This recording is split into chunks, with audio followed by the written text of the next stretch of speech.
Here we can see the patented buckling test fixture.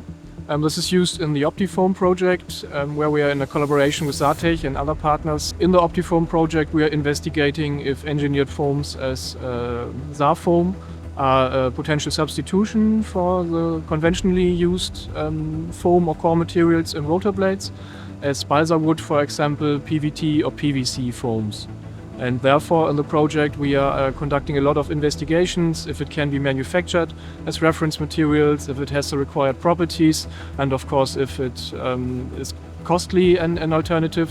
One special thing about the fixture is that it's all side simple supported, which makes it more realistic than in a case where you have free edges or a clamped boundary condition. We are able to test panels up to 50-52 millimeters. We can introduce bending moments as well by using an eccentricity. And in addition, we can use a DIC system to visualize the 3D deformations on the surface and therefore identify the backling patterns. And yeah, we are somewhere middle in the project. We already know that manufacturing quality or manufacturing ability is quite good. We know that in general the specific properties can cope with the reference materials.